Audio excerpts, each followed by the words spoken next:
네, 안녕하십니까. 안태육장입니다. 오늘 귀한 분 모시고 말씀 나누도록 하겠습니다. 김상렬 충북교육연대 상임대표님 오셨습니다. 안녕하세요. 네, 안녕하세요.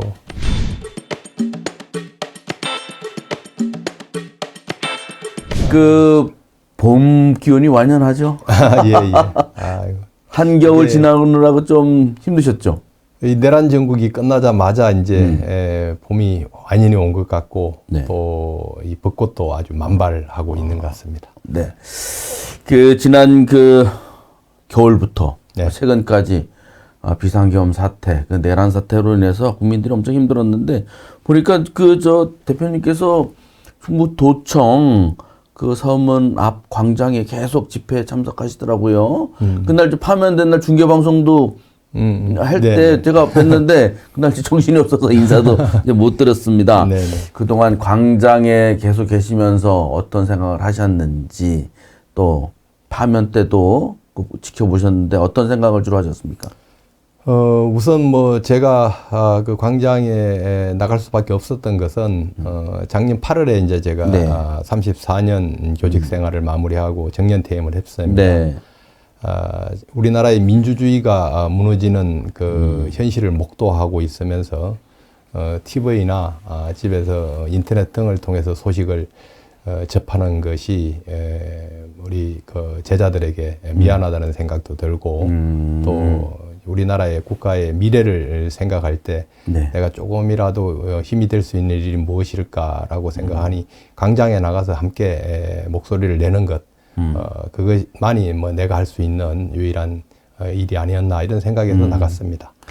보니까 비상계엄이 터지고 나서는 퇴직자 선생님들이 기자회견도 하고 그랬잖아요. 네네네. 그때 같이 많은 참여하셨죠? 많은 분들이 함께 동참하셨습니다. 그렇군요. 충북도청 앞도 이렇게 전 국민적인 그런 탄핵 관련 집회에 참여하시면서 보니까 이제 우리 도민들, 시민들은 주로 어떤 생각을 하고 있던가요? 이번 내란 사태는 정말 우리 현대사에서 보기 드문 그런 사건이었습니다. 네. 작년 12월 3일 저녁에 TV 방송을 통해서 윤석열 대통령이 비상계엄을 선포하는 그 모습을 지켜보았는데요. 네. 이게 정말 현실인가 할 정도로 굉장히 걱정스러운 부분들이 상당히 많았었죠. 그럼에도 불구하고 120일이 넘는 시간 동안 시민들이 광장에 나와서 이 내란 전국을 종식시키기 위해서 함께 싸웠습니다. 네. 이것은 그동안 우리가 깊이 생각하지 않았는지 모르지만은 나름대로 우리 학교에서 선생님들이 우리 학생들을 대상으로 했던 각종 민주 시민 교육이 그나마 제대로 작동되지 않았는가 이런 위안을 좀 저희들이 가질 수 있었고요. 그리고 지난 역사를 우리가 쭉 살펴보면은 우리나라의 민주주의의 위기가 왔을 때마다 네. 시민들이 네. 앞장섰습니다. 그래서 그때마다 우리나라 민주주의를 지키고 네. 또 되살리는 일에 시민들이 앞장을 서 왔었죠. 그럼 4.19 역시 그렇습니다. 그랬고 5.18도 그랬고 또 87 민주항쟁 그렇죠. 또 지난 2016년 박근혜 대통령 탄핵 때 역시 그랬죠. 마찬가지였습니다. 특히 이번 12.3 비상계엄으로 인한 내란 사태에서 좀 우리가 꼭 따져봐야 될 중요한 부분들이 있다면은 네. 피를 흘리지 않았습니다. 부열로 내란을 진압했던 그러한 아주 세계적인 모범 사례를 우리 대한민국이 보여줬다라는 점에서 네. 상당히 높이 평가가 될 수 있을 것 같고요.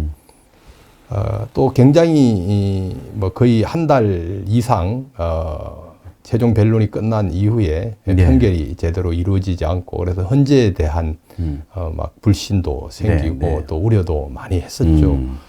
그러나 지난 4월 4일 날 전 국민들이 지켜봤지만은 네.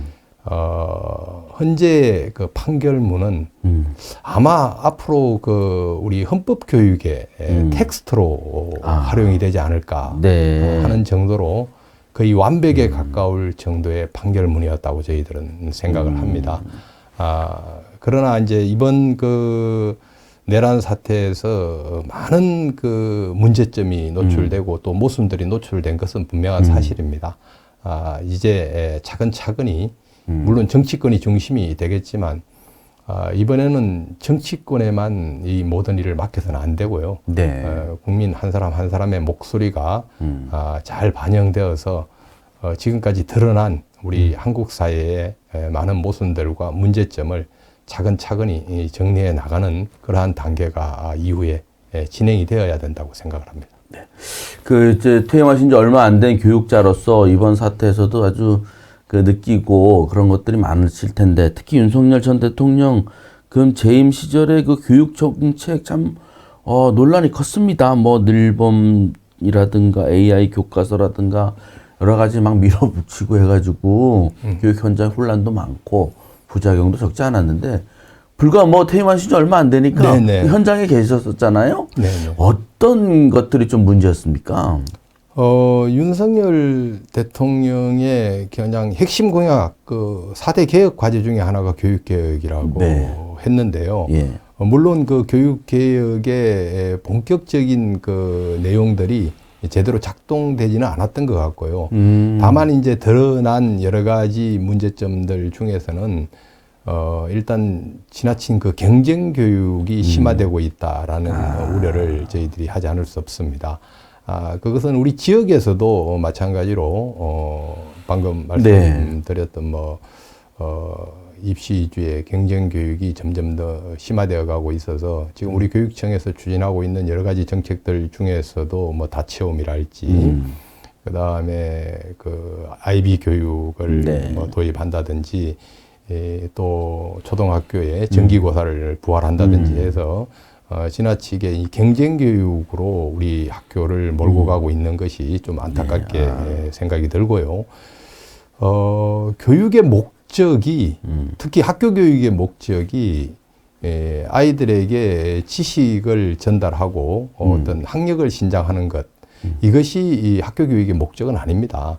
학교 교육의 여러 가지 그 목적 중에 한 부분일 수는 있겠지만 학교 교육은 우리 아이들을 전인적인 인간으로 성장을 시켜서 우리 사회에 봉사하고 헌신할 수 있는 중견 시민을 양성하는 것이 학교 교육의 목적이죠.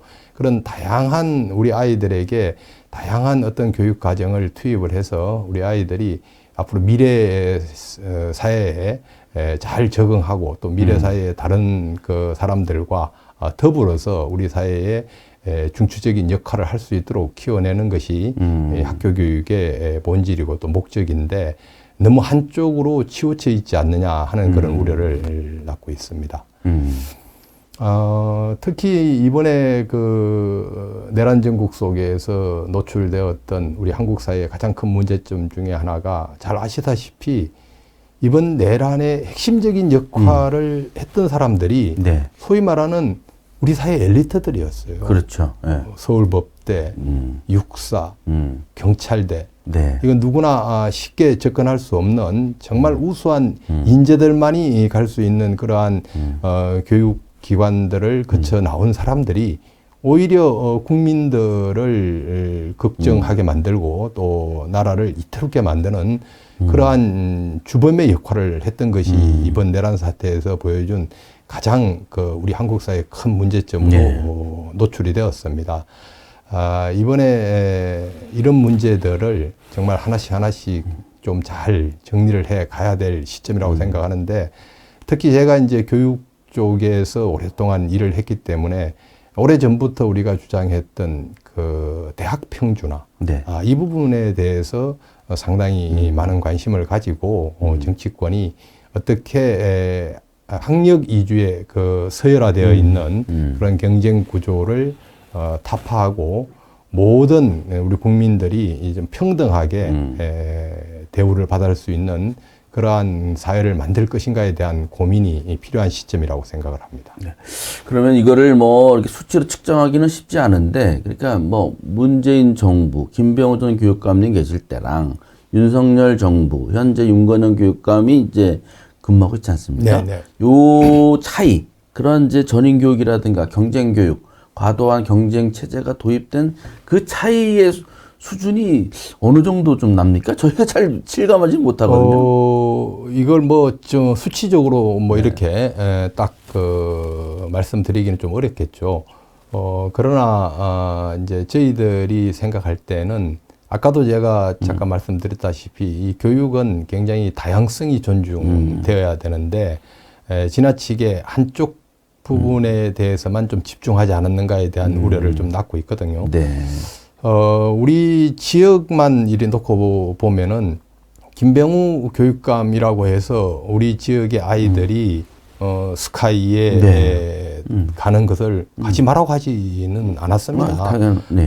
최대한 우리 지역의 정말 인재들이 좋은 대학에, 좋은 상급 학교에 진학할 수 있도록 뒷바라지하고 또 그래서 많은 그 성취감을 얻을 수 있도록 도와주는 역할이 교육행정기관으로서의 역할이라고 봅니다. 네.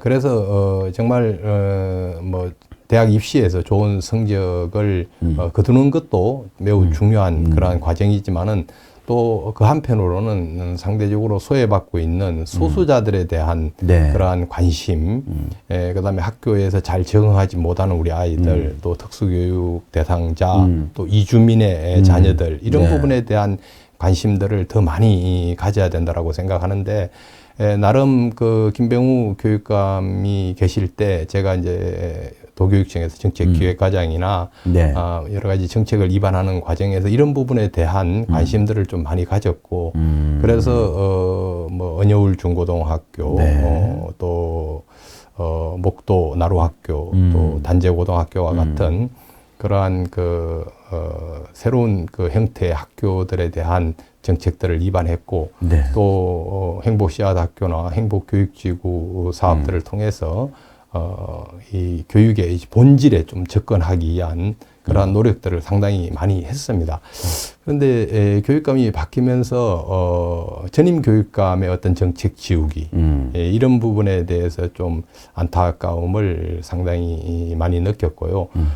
물론 새로운 교육감이 당선이 되면은 본인이 도민들과 약속했던 공약들이 있고 또 이런 공약들이 잘 추진될 수 있도록 정책을 수립하는 것도 맞습니다.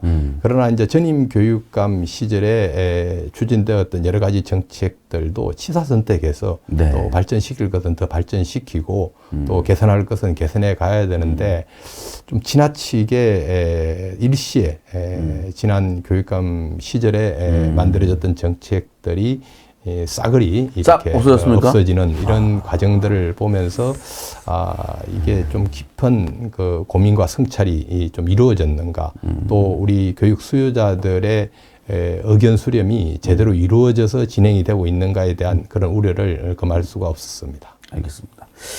그리고 좀 실례되는 얘기입니다만 충북 연수원 단재 연수원 계실 때 네네. 블랙리스트 의혹 사건이 있었어요. 그때 저 원장님 계셔가지고 좀 징계도 받고 뭐 그런 이제 아픔을 겪으셨는데 혹시 그 건과 관련해서 뭐 좀 해주실 말씀 같은 거 있습니까? 물론 뭐 지나간 일이고 또 많은 부분 여러 관련된 분들에 대한 상처가 좀 될 수 있는 부분이 있어서 조금 말씀드리는 것이 조금 조심스럽기는 합니다. 다만 제가 단재 연수원장으로 있을 때 교육감이 바뀌었어요. 예. 그래서 제가 이제 전임 교육감 시절에 단재 연수원장으로 취임을 했고 그 중간에 이제 새로운 교육감이 오셨습니다. 그래서 제가 단재 연수원의 원장으로 있을 때도 어쨌든 도민들의 선택을 받아서 새로 당선된 교육감의 정책과 공약에 맞게 우리 연수원의 체제도 좀 바꿔야 된다라는 것들을 계속 주문했었고 또 그렇게 네. 하기 위한 노력들을 했었습니다. 네. 그런데 이런 그 과정들이 약간의 그 시간이 좀 필요합니다. 왜냐하면 연수원에서 모든 연수 계획을 수립하고 또 연수를 추진하는 것도 결국은 연구소나 연구관 등 이 연수 기획자들이 결국은 사람이거든요. 예. 그래서 이제 그 사람들이 가지고 있는 철학과 또 그동안에 해왔던 이 관행과 이런 것들을 일시에 바꾸는 것이 쉽지는 않았어요. 그래서 조금 시간이 뭐 좀 길면 1, 2년 정도 시간이 걸릴 테고 짧아도 몇 개월 정도의 시간이 좀 필요했죠. 그래서 그런 이제 과정들을 거쳐서 차근차근 연수원의 어떤 그 연수 과정이나 강사 선정이나 이런 부분들도 새로운 교육감의 철학에 맞도록 이렇게 좀 진행을 해 왔었고요. 네. 또 저는 개인적으로 그 당시에 명예퇴직을 신청해서 불과 2개월 후에 이제 교직을 떠날 그런 이제 준비를 하고 있었기 때문에 네. 제가 이제 떠나고 나서 새로운 또 원장이 취임을 하게 되면은 좀 더 빠른 속도로 새 교육감의 정책에 좀 맞추어 가는 것이 좋겠다라고 이제 생각을 했는데 아마 그 당시 우리 교육청에서 뭐 교육감께서 직접 그런 생각을 하셨는지 아니면은 그 밑에서 일하시는 참모님들의 생각이 그러했는지는 모르지만 좀 마음이 좀 급했던 거 아닌가. 좀 우리 연수원의 어떤 변화의 속도가 그때 그 집행청인 도교육청 쪽에 교육감과 그 주변 분들이 생각할 때 속도가 너무 느리다라고 생각했는지 그걸 좀 체근하는 과정에서 이런 그 불미스러운 사건이 발생이 되었고요. 제가 그걸로 인해서 징계를 받았습니다.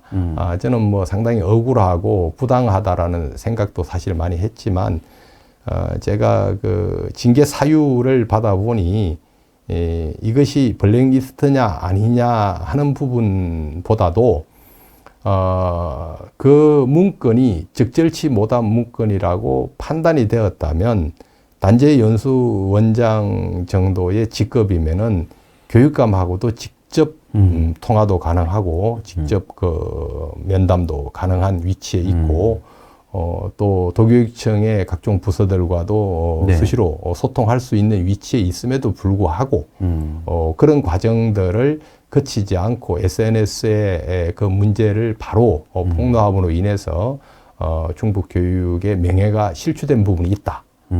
그래서 이것은 고위 공직자로서 이 품위 유지를 위반한 사건이다. 라는 품위 유지 위반으로 그런 내용으로 제가 징계를 받았고 곰곰이 생각해 보니 제가 뭐 품위를 잘 지키지 못한 부분도 있을 수 있겠다라는 생각이 들어서 더 이상 그 문제를 가지고 왈가왈부하는 것은 우리 충북 교육에 큰 도움이 되지 않겠다라는 그런 판단에서 소송이나 더 이상 그 법적 그 문제를 제기하는 것을 중단하고 제가 정직의 징계를 수용하게 되었던 것입니다. 알겠습니다. 그 아픈 얘기를 해서 죄송합니다만 어쨌든 그 충북교육청의 사상 그 블랙리스트 의혹 사건 그러니까 특정 강사는 배제하고 특정 강자는 넣고 뭐 이러한 이제 의혹이 있었는데 이와 관련된 큰 이제 혼란과 상처가 있었습니다. 그거에 대해서 이제 말씀을 나눈 거고요. 지금 충북교육연대 예. 상임 대표를 맡으셨는데요. 단체가 꽤 오래되지 않았습니까? 어떤 일을 하는 데인가요? 충북 교육연대가 생긴 지는 뭐 한 15년, 뭐 10년에서 15년 정도 좀 되는 것 같고요. 그 이전부터 그 우리 충북 지역에 교육에 관심을 가지고 있는 여러 이제 교육 관련 단체들이 네. 좀 있습니다. 그 물론 이제 교육과 관련해서 전념하고 있는 단체도 있고 또 그들이 하는 그 여러 가지 활동 중에 일부가 교육과 관련되는 그러한 단체들도 있고 해서 이게 한 20여 개 정도의 시민사회 노동 단체들이 모여서 우리 지역의 이 교육 문제에 대해서 함께 고민하고 또 여러 가지 문제가 있을 때 공동으로 대응하자라는 그런 차원에서 충북교육연대가 만들어졌고 네. 거기에는 뭐 몇 분의 상임 대표가 있는데 제가 이제 금년에 충북교육연대 상임 대표직을 맡게 되었습니다. 올해요? 네.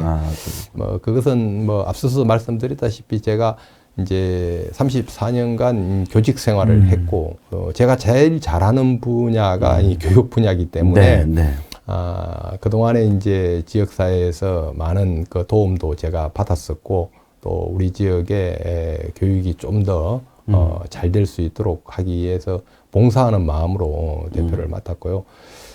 충북교육연대뿐만 아니라 모든 이제 교원단체들, 교육 관련 단체들의 역할이라는 것이 일반 시민사회단체들과 별반 다르지 않죠. 일단 그 교육을 책임지고 있는 집행기관, 가장 직접적이라는 충청북도 교육청과 아마 산하 교육 관련 단체들이 있을 테고요. 그 외에도 뭐 충북도청이나 청주시나 이런 지방자치단체들도 일부 이제 교육과 관련된 활동과 사업들을 진행하고 있기 때문에 이런 그 국가의 세금으로 운영되고 있는 정부 기관들의 각종 교육 정책이나 교육 행정에 대한 감시와 비판 또 필요하다면은 뭔가 새로운 대안을 제시하는 뭐 그러한 역할들이 교육 관련 단체들의 역할이고 충북교육연대도 그런 역할을 하고 있고 또 앞으로도 그런 역할을 계속 하려고 하는 그런 단체라고 볼 수 있겠습니다. 네, 잘 알겠습니다. 그 자연스럽게 이제 대통령 선거 또 1년밖에 안 남은 지방선거 또 교육감 선거 말씀을 나눠야 될 것 같아요. 6월 3일에 대통령 선거가 열리기로 이제 확정이 됐습니다. 네네. 뭐 갑자기 대통령 선거가 열리니까 60일도 안 남았지 않습니까? 그리고 또 내년 교육감 선거는 예정이 되어 있던 건데 대통령 선거를 하게 되면서 이게 좀 느낌은 되게 빨라진 바로 앞에 있는 것 같아요. 그렇죠. 예. 충북 교육감 선거도. 그래서 이번 대통령 선거와 내년 충북 교육감 선거의 주요 이슈 뭐가 좀 중심이 돼야 되는지 어떤 게좀 바뀌어야 되는지 이거에 대해서는 어떻게 생각하고 계실까요? 지금 우리 교육계 내에 많은 현안들이 있어요. 네. 그러나 이제 일단 기본적으로 대통령 선거에서도 이제 교육과 관련된 의제들이 많이 논의가 될 테고요. 그러면 이제 자연스럽게 내년에 이어지게 된 이제 지방 선거에서도 교육감 선거가 진행이 되면은 여기에서도 이제 교육 정책에 대한 여러 가지 요구들이 아마 좀 나오게 될 텐데요. 아까도 말씀드렸다시피 일단 기본적으로는 학력 위주의 이 경쟁 교육으로 계속 갈 것인가, 아니면은 다양성을 존중하는 전인적인 인간 양성을 위한 그러한 쪽으로 교육의 방향을 잡아갈 것인가에 대한 부분이 기본적인 방향이 될 테고요. 좀 더 강론으로 이제 들어가 보면은 지금 최근에 가장 심각한 문제가 저출생으로 인한 학령 인구가 지금 급감하고 있습니다. 네. 그래서 거의 학생 수가 매년 큰 폭으로 지금 줄어들고 있는데요. 그러다 보니까 정부에서 이제 예산을 편성하고 또 공무원들의 어떤 숫자를 조정하는 정부 기관들, 기획재정부나 뭐 인사혁신처나 또 행정안전부나 또 교육부 같은 이런 정부 기관들이 학생 수가 줄어드는 그 비율에 맞추어서 교사 수를 지금 줄이고 있어요. 근데 이제 이게 학교에서 교육을 담당하고 있는 저희들처럼 실제 이제 교육 활동을 했던 교사 입장에서 보면은 학생들의 이 교육 활동은 단순한 학생 수 대비 교사 수로 이렇게 연결되지 않습니다. 교사는 학교 숫자에 따라서 적정한 교사가 필요하고요. 또 교사 개개인으로 들어가면은 학급 숫자에 따라서 교사의 수업 시수가 결정이 됩니다. 따라서 학생 수가 일부 좀 줄어들었다고 하더라도 학교 수가 줄어들지 않고 학급 수가 줄어들지 않는다면 교사 수는 그대로 유지가 되어야 됩니다. 그럼에도 불구하고 지금 대폭적으로 교사 수를 감축함으로 인해서 이 선생님들의 노동 강도가 굉장히 심화되고 있습니다. 죄송한데 지금 평균 수업을 몇 시간 정도 일주일에 하세요? 선생님들이? 대개 20시간 이상 수업을 지금 하시는 걸로. 20시간 하고 또 업무도 있잖아요. 행정 당연히 업무. 업무 있죠. 또 애들도 학생들에 대한 상담 활동이나 학생 지도도 해야 되고 또 민원 또 응대도 해야 되고 그러다 보면은 뭐 저도 불과 몇 개월 전까지 이제 학생들을 가르쳤지만 대개 이제 우리 선생님들이 하루에 4시간 이상 수업을 하게 되거든요. 그래 하루에 이제 6시간 또 많으면 7시간 정도의 일과가 진행되는데 그중에 4시간, 5시간 선생님들이 이제 수업에 들어가게 되면은 그 남는 시간에 여러 가지 또 업무를 수행해야 되고 굉장히 힘이 듭니다. 그런데 수업이라는 것은 학생들을 상대로 해서 여러 가지 이제 교육 활동도 하지만은 거기에는 단순한 그 지식을 전달하는 것 이외에도 수업 시간에 발생되는 여러 가지 이 학생들과의 대면 관계에서 발생되는 문제들이 많이 있습니다. 이런 것들로 인한 그 스트레스 또 이런 것들로 인한 업무 과중이 선생님들이 거의 뭐 기계적으로 수업을 할 수밖에 없는 그러한 현상으로 지금 내몰리고 있는 것이 현실입니다. 좀 1시간의 수업을 하기 위해서는 몇 시간의 수업 준비도 좀 해야 되고 그렇죠. 교재 연구도 해야 되고 또 수업 시간 중에 발생된 이 학생과의 관계나 또는 담임을 맡고 있는 선생님들 같은 경우는 평상시 학생들에 대한 상담 활동이나 뭐 생활지도나 여러 가지 이 업무들이 겹쳐 있는데 너무 수업에 쫓기다 보니 이런 일들을 충실하게 해내지 못하는 그런 부분들이 있습니다. 그래서 지금 우리나라의 그 학령 인구가 점점 줄어들고 또 여러 가지 이제 국가 재정이 교육에 투입되는 그 예산이 뭐 너무 많다라고 하는 것이 중앙정부 쪽에 지금 생각인 것 같은데요. 우리나라 역사를 뭐 봐서 알겠지만은 대한민국이 지금 현재 세계적인 그 국격을 이렇게 만들어내고 또 경제적으로도 세계 유수한 국가들과 어깨를 이렇게 겨눌 수 있을 만큼 성장하고 발전한 그 토대에는 바로 교육입니다. 우리가 그 인적 자원이 풍부했었고 그 풍부한 인적 자원을 잘 키워내서 네. 국민들이 지금 대한민국을 만들어냈다고 생각합니다. 오히려 지금은 우리 교육을 좀 더 상향시킬 수 있는, 업그레이드 시킬 수 있는 기회라고 생각을 합니다. 질적으로 그렇죠. 예전에 양적이었다면 이제 질적으로 질적으로 우리 교육을 좀 성장시키고 발전시킬 수 있는 기회라고 생각을 하고 오히려 교육 환경을 개선하고 또 교사들이 질 높은 교육을 할 수 있도록 충분한 교원 수를 확보해주고 또 학급당 학생 수도 좀 줄이고 또 학교 규모도 물론 지금은 농산촌 지역에 가면 소규모 학교들이 굉장히 많아요. 전교생이 뭐 10명 내외 또는 뭐 많아도 20-30명밖에 안 되는 그런 작은 학교들도 있지만은 여전히 이 대도시에는 전교생이 1000명이 넘는 그런 대규모 학교들이 굉장히 많습니다.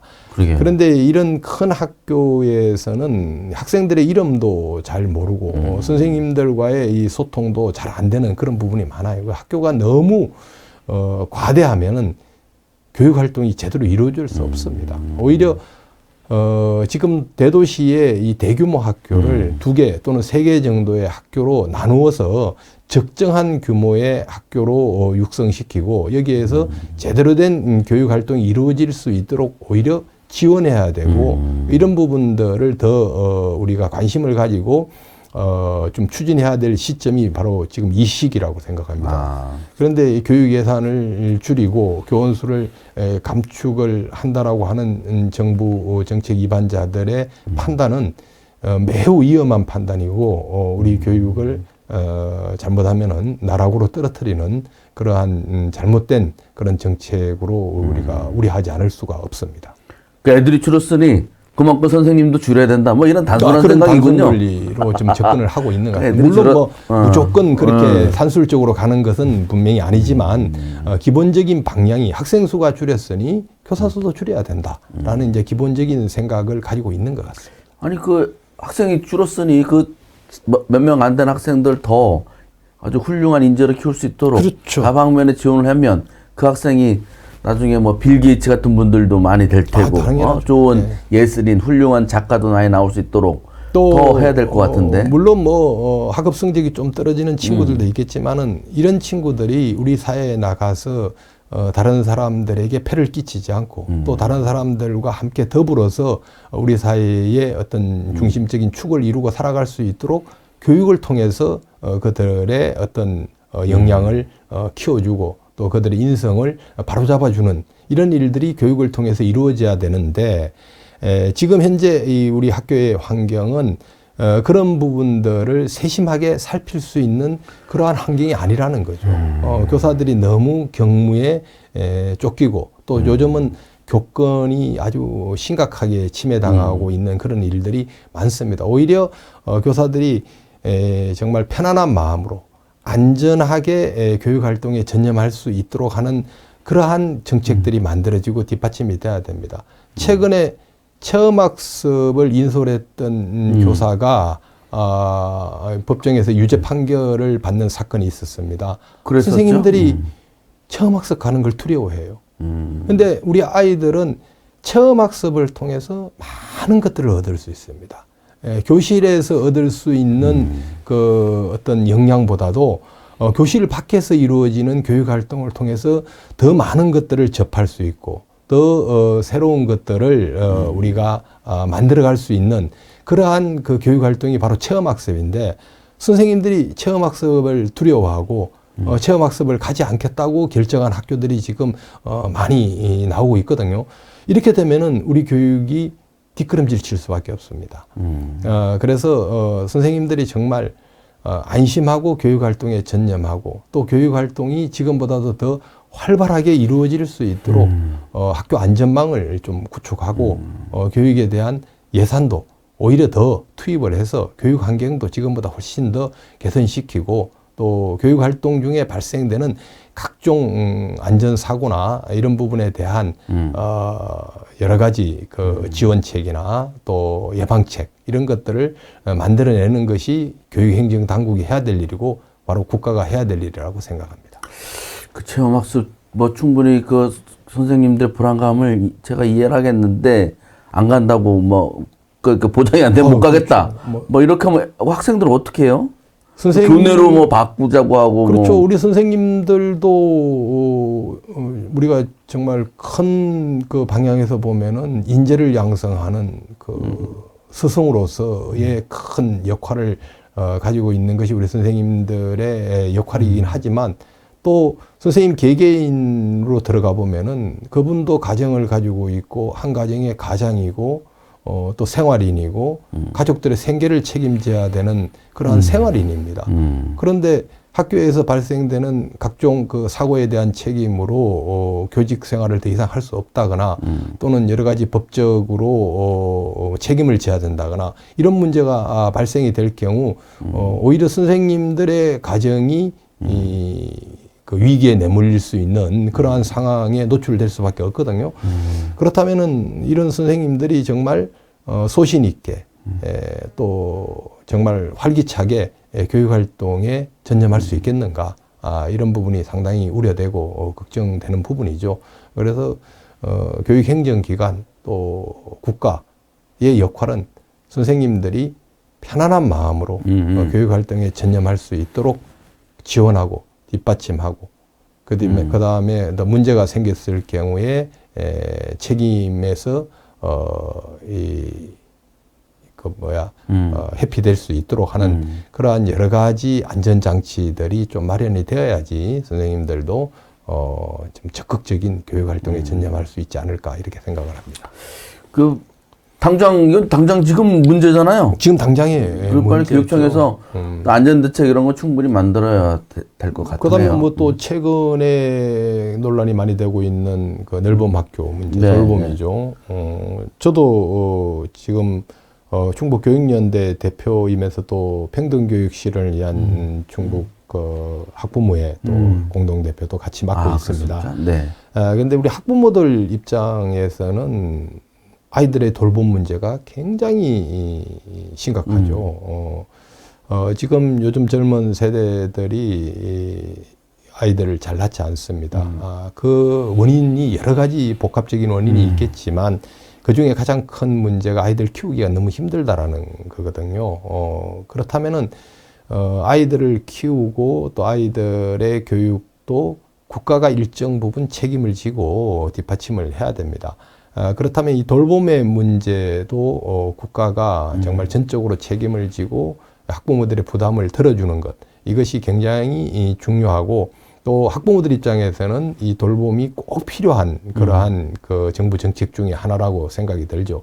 근데 이게 이제 학교로 떨어지면은 이 학교에 충분한 인력이 지원되고 있느냐, 충분한 예산이 지원되고 있느냐, 또 학교라고 하는 이 그동안에 초중등 교육을 담당했던 교육기관이 이 돌봄 문제까지 이 학교가 책임을 질 경우에 학교장을 포함한 학교 구성원들이 져야 될 부담이 너무 커지는 거죠. 근데 이런 데 대한 좀 더 구체적이고 세부적인 그러한 안전장치가 없이 이 업무가 학교로 지금 떨어지다 보니까 이 학교 구성원들 간에 지금 갈등도 발생되고 있고, 또 이 돌봄을 직접 그 담당하고 있는 실무자들의 이 고통이 지금 이루 말할 수 없을 정도로 상당히 위험한 지경에 지금 와 있습니다. 이 늘봄학교는 지금 시행 초기인데요. 네. 이게 더 이상 문제가 노출되기 전에 빨리 어떤 문제점이 지금 발생되고 있는지 행정기관들이 빨리 점검을 하고 거기에 대한 여러 가지 보완 대책들도 만들고, 그래서 학부모들도 학교에 아이들 맡기는 걸 또 제일 또 안심을 합니다. 그래서 학교가 돌봄을 꼭 해야 된다면 학부모들이 안심하고 돌봄을 학교에 맡길 수 있게끔 그러한 여러 가지 예산 지원과 인력 지원이 충분히 이루어져야 된다고 생각을 하고 있습니다. 그러니까 사회 구조가 좀 개선되고 일단 돌봄이 필요 없는 그런 가정이 만들어질 수도 국가가 바뀌어야 되겠습니다만 그게 뭐 쉽지 않으니, 그런데 이제 일단 어린이들을 학교에 이렇게 갖다 놓은 거네요. 뭐 이렇게 지원이나 이런 거 충분하게 대책도 없이 그냥 애들 키워라, 맡아라, 밤 몇 시까지 뭐 이런 상태인가요 지금? 그동안에 우리가 보면요, 그 해방 이후에 우리나라 교육을 한번 자세히 우리가 되짚어 보면은 사실 교육은 국가가 책임을 져야 돼요. 그럼에도 불구하고 지난 수십 년간 국가의 책임보다는 학부모의 책임, 가정의 책임으로 이 교육이 지금까지 인식되어 왔고 또 실제 그렇게 운영이 되어 왔습니다. 네. 그렇다면 이제는 우리나라도 뭐 세계 10위권의 경제 대국이고 또 국민 소득이나 여러 가지 사회적인 문화적인 그런 변화들이 지금 이루어지고 있는 시점이라면 차제에 교육을 국가가 전적으로 책임지는 그러한 그 구조로 만들어 가야 됩니다. 이제는 가정에만 그 우리 아이들의 교육을 맡길 것이 아니라 국가가 전적으로 책임지는 국가 책임 교육 제도, 이런 것들을 우리가 만들어 가야 되는 시기에 왔다고 생각을 합니다. 네. 그 아주 그 심도 있는 얘기를 지금 막 하려고 그랬는데 차츰 또 자세한 말씀을 나누도록 하시죠. 상당히 지금 교육받는 어린이 뭐 7세 구실 한다면서요. 서울에는 뭐 그런 얘기도 들리더라고요. 학교대로 힘들고 학부모에도 어려운 이런 것들을 잘 헤쳐나갈 수 있는 그런 계기가 이번 대통령 선거, 내년 교육감 선거에서 중요한 이제 뭐 대안이나 이런 걸로 좀 나왔으면. 예, 그 좀 의제로 좀 다루어지고 또 많은 그 의견들이 좀 나오고 또 의견들이 정부 정책에 반영되는 그러한 대선 또 지방선거가 되었으면 좋겠습니다. 알겠습니다. 그리고 저기 대표님 지난 겨울에 저랑 이게 이런저런 말씀 나누다가 그랬잖아요. 뭐 이게 한 겨울 정도 해서 주변 지인들하고도 얘기도 좀 하고 이런저런 말씀을 나눠보겠다고 했어요. 그래서 어떻게 좀 이런저런 말씀을 나눠보니까 어떻습니까? 내년 교육감 선거가 이제 다가오는데. 제가 그런 얘기를 했었나요? 네, 지금 생각해 보니까 아마 그런 제가 말씀을 드렸던 그 시점에 아마 12.3 내란 사건이 아마 발생이 맞아요. 그 언저리인 거 맞습니다. 네. 그러다 보니까 뭐 여기저기 개인적인 그 뭐 여유도 없었고 또 다른 생각을 가질 만한 그러한 그 마음의 여유가 없었어요. 네. 어쨌든 지금 우리나라가 혼란에 빠졌고 이 혼란을 하루빨리 극복하고 국정이 좀 안정돼야 된다라는 그 일념으로 그동안에 뭐 강장에도 나갔었고 또 항상 그런 것들이 머릿속에 있었기 때문에 뭐 제 개인적인 어떤 그 생각들을 고민할 수 있는 그러한 여유가 좀 없었던 것이 예, 네, 사실입니다.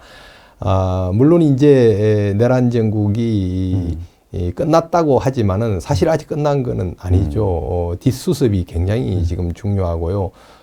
뒷수습 중에 하나가 지금 오늘 발표된 그 네. 조기 대선이 네, 네. 이제 뒷수습 중에 하나인데, 그러면은 뭐 지금 모든 전국의 이 논란의 중심이 또 대선으로 다 몰려가게 되어 있고, 그래서 아직은 뭐 그런 그 제 개인적인 생각을 이렇게 피력할 수 있을 만큼의 그러한 시점은 아니라고 좀 생각이 되고요. 여러 가지 이제 고민들은 많이 있습니다만은 네. 이런 고민들을 많은 분들과 또 소통하면서 좀 지혜롭게 대응을 한번 해보려고 하는데요. 아직까지는 뭐 특별하게 어떤 결정이 내려지거나 어떻게 제가 하겠다라고 하는 그러한 그 마음의 결단을 한 시점은 아니라고 지금 말씀드릴 수 있겠고요. 하여튼 여러 가지 많은 고민들을 한번 해보려고 노력하고 있습니다. 네, 알겠습니다. 오늘 바쁘신데 나와주셔서 감사하고요. 4월 26일인가요? 네네. 4월 26일 오후 2시에 청주 교대에서 특강이라고 할까? 뭘 하시죠? 네네. 예.